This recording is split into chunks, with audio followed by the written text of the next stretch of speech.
기대해. 나에게 주신 하루를 때론 피곤하고 일어나기 싫고 널 깨우는 알람 소리에 짜증도 나겠지만 안녕하세요. 오늘도 부른 말씀 권순민 목사입니다. 주무시지 않고 나를 지키셨네. 오늘을 나에게 주셨네. 새 말씀 안에 주가 주신 사랑과 은혜와 능력. 오늘 우리에게 주신 하나님 말씀은 이사야서 64장 1절에서 4절까지 말씀입니다. 원컨대 주는 하늘을 가르고 강림하시고 주의 앞에서 산들로 진동하기를 불이 섭을 사르며 불이 물을 끓임 같게 하사 주의 대적으로 주의 이름을 알게 하시며 열방으로 주의 앞에서 떨게 하옵소서. 주께서 강림하사 우리의 생각 밖에 두려운 일을 행하시던 그때에 산들이 주의 앞에서 진동하였사오니 주 외에는 자기를 앙망하는 자를 위하여 이런 일을 행한 신을 예로부터 들은 자도 없고 귀로 깨달은 자도 없고 눈으로 본 자도 없었나이다. 아멘. 오늘 설교 제목은 하늘을 가르고 오시는 주님이라는 제목입니다. 얼마 전 무더운 여름에 시원한 단비가 내렸습니다. 물론 일부 지역은 침수로 인하여 피해도 겪었지만 농부들에게 이번 장맛비는 천금으로도 바꿀 수 없는 소중한 비였다고 합니다.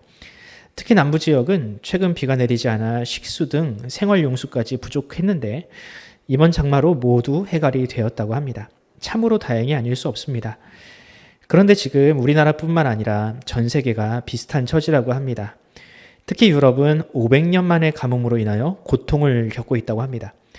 가뜩이나 코로나 바이러스로 인하여 힘든데 비까지 내리지 않아 그 고통이 가중되고 있는 상황이라고 하지요. 여러분은 어떠신가요? 혹시 여러분의 삶에도 그런 가뭄과 같은 상황들이 일어나고 있지는 않습니까? 그래도 예전에는 매주 얼굴을 보다 보니까 서로 어떻게 살아가는지 알 기회가 많았는데 지금은 그럴 수 없다 보니 좀 많이 답답합니다. 무쪼록 무탈하게 잘 지내시기를 기도합니다. 또 언제든지 힘들고 어려운 일이 생기면 기탄 없이 알려주셔서 함께 기도하면서 이 어려운 시절을 잘 지나갔으면 좋겠습니다. 많은 사람들이 이 고통스러운 시간들이 빨리 지나가기를 기도하고 있습니다. 가물어 메마른 땅에 단비가 내리듯 이 코로나 바이러스의 백신과 치료제가 빨리 개발되어 다시 이전의 소중한 일상으로 돌아가고 싶은 마음이 굴뚝과 같습니다. 그러나 기다리는 치료제와 백신 소식은 들리지 않고 산발적으로 일어나는 지역 감염 소식만 들리고 있습니다. 과연 이러한 때에 우리가 할 수 있는 일은 무엇일까요? 특히 이 교회와 관련된 부정적인 이슈들, 그런 소식들이 가득한 이 시절 앞에서 한국교회가 이대로 주저앉아 버리는 것은 아닌가? 혹시 그런 위기가 팽배한 이런 상황에서 우리가 할 수 있는 것은 과연 무엇일까요? 이사야 선지자는 오늘 본문을 통해 우리에게 이렇게 이야기합니다. 기도만이 답이다. 과연 오늘 본문을 통해 이 어려운 시대 속에서 우리가 어떻게 기도해야 하는지 한번 살펴보도록 하겠습니다. 오늘 본문은 이사야가 예루살렘의 멸망을 눈앞에 두고 하나님께 드린 기도문입니다. 아직 나라가 완전히 멸망한 것은 아니지만 이 멸망 직전의 남유다는 이 희망이라고는 조금도 찾아볼 수 없는 난감한 상황이었습니다. 시시때때로 아수르와 바벨론이 쳐들어와 사람들이 생업에 집중할 수 없게 만들었으며 그 와중에 왕과 귀족은 자신의 이 사리사욕을 채우느라 백성들의 고열을 빨아먹고 있었습니다. 이사야는 이런 절망적인 시대 앞에 희망을 노래했습니다. 물론 다가올 심판은 피할 수 없지만 하나님께서 반드시 그들을 회복시키실 것이며 또 장차 이 메시아를 통하여 궁극적인 구원을 이루실 것임을 그는 예언했습니다. 이런 예언들은 소망을 꿈꿀 수 없었던 당시 남유다 사람들에게 희망을 주었습니다. 이사야는 여기서 그치지 않고 기도했습니다. 하나님은 약속을 반드시 이루시는 분이지만 그럼에도 불구하고 이사야는 기도했습니다. 여러분 놀랍지 않습니까? 이사야는 누구보다 하나님을 잘 아는 선지자이며 또 심지어 그는 환상 가운데서 하나님을 대면했던 사람입니다. 그럼에도 불구하고 그는 기도했다는 사실입니다. 그렇다면 그의 기도는 어떤 기도였나요? 우리가 본문 1절과 2절을 다시 한번 읽어볼까요? 원컨대 주는 하늘을 가르고 강림하시고 주의 앞에서 산들로 진동하기를 불이 섭을 사르며 불이 물을 끓임 같게 하사 주의 대적으로 주의 이름을 알게 하시며 열방으로 주의 앞에서 떨게 하옵소서. 이사야의 기도의 핵심은 이것입니다. 모든 열방이 하나님의 존재와 능력을 알기를, 하나님의 임재를 알도록 기도하고 있습니다. 마치 출애굽 시대의 홍해를 가르시고 구름 기둥과 불 기둥으로 하나님이 온 우주의 하나님이심을 만천하에 떨치며 또 주변의 강대국들이 그 소식으로 말미암아 떨었던 것처럼 지금 그런 하나님의 능력이 그 시대에도 나타나기를 기도하고 있는 것입니다. 아마도 당시 남유다의 멸망과 함께 하나님의 이름이 사람들의 뇌리에서 많이 잊혀졌던 모양입니다. 그도 그럴 것이 과거 국가 간의 전쟁은 신들의 싸움이라고 불릴 만큼 신의 존재가 중요했는데 이 남유다의 쇠퇴와 멸망은 하나님의 의도와는 상관없이 하나님을 향한 불신이 일어나게 된 것이죠. 이스라엘의 멸망은 하나님이 그들을 버린 것이다. 혹은 바벨론의 마르독보다 하나님이 약한 것이다. 이런 오해들이 팽배했던 시대였습니다. 이사야는 이런 시대 속에서 하나님의 능력을 기다리며 기도했죠. 비록 지금은 이스라엘의 범죄로 말미암아 하나님께서 침묵하고 계시지만 언젠가 하나님의 능력과 이름을 온 땅 가운데 나타내시기를 그는 계속해서 기도했습니다. 저는 최근 이사야와 같은 마음으로 기도하고 있습니다. 특히 이 코로나 사태로 인하여 교회가 과도한 비판과 비난을 받는 모습을 보며 기도가 절로 나옵니다. 물론 교회가 비판을 받아 마땅한 부분도 있습니다. 하지만 그동안 많은 교회들이 고통을 분담하며 또 예배와 모임을 중단해 왔는데 이 일부 교회의 문제가 교회 전체의 문제인 것처럼 이 싸잡아서 비난을 당하는 부분은 너무나도 과도하고 또 안타깝게 생각을 합니다.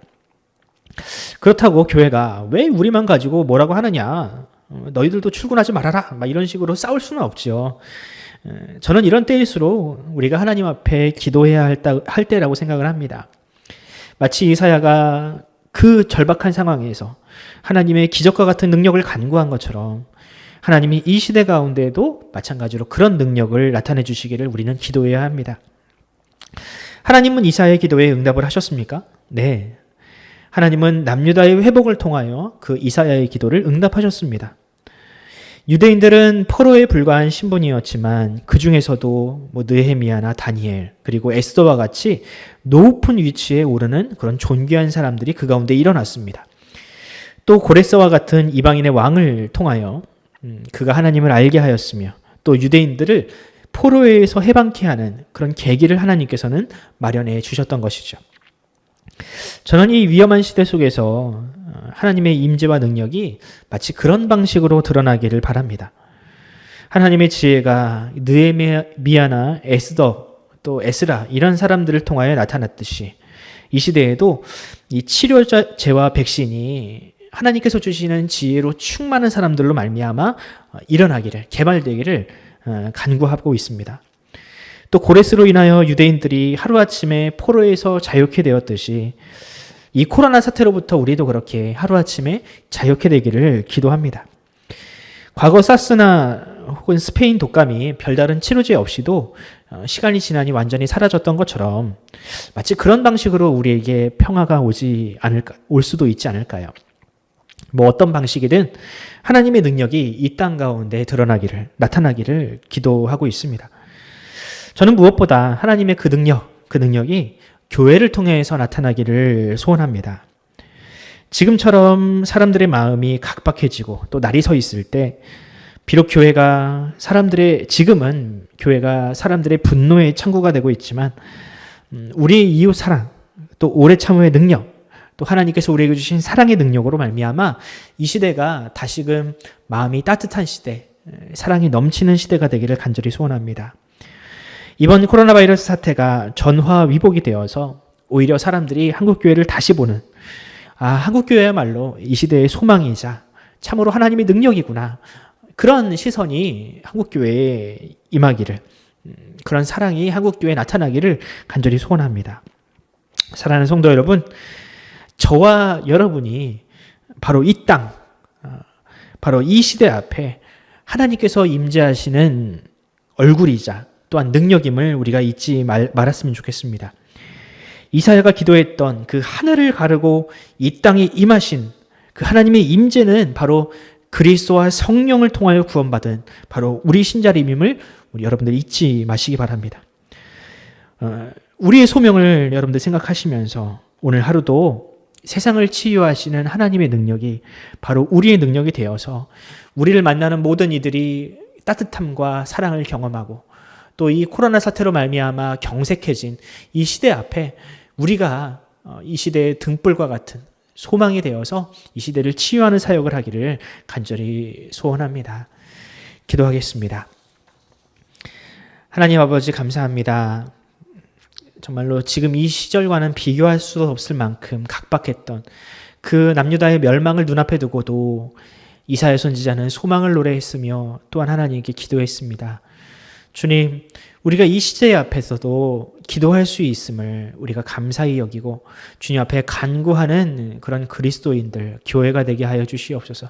특별히 하나님의 능력으로 의심하지 아니하고 하나님께서 이 각박한 세상 가운데에서도 하나님의 능력이 나타날 수 있으며 그 능력만이 이 시대를 치유하는 유일한 힘임을 우리가 잊지 아니하고 우리가 기도하는 죄를 범하지 않도록 주여 우리의 기도의 능력을, 우리의 기도의 지경을 넓혀 주시옵소서. 감사드리며 예수 그리스도의 이름으로 기도드립니다. 아멘. 사랑하는 성도 여러분, 우리가 이사야와 같이 기도합시다. 1절의 말씀, 원컨대 주는 하늘을 가르시고 강림하시고 주의 앞에 산들도 진동케 하옵소서라는 기도가 바로 우리의 기도가 되길 원합니다. 이 각박한 시절을 더 따뜻하게 만드는 그런 기도, 그런 삶을 우리가 살게 해달라고, 특별히 우리를 통하여 이 세상이 더욱 행복해지게 해달라고 우리가 함께 이 시간 기도하면서 오늘 하루를 열겠습니다. 함께 기도합시다.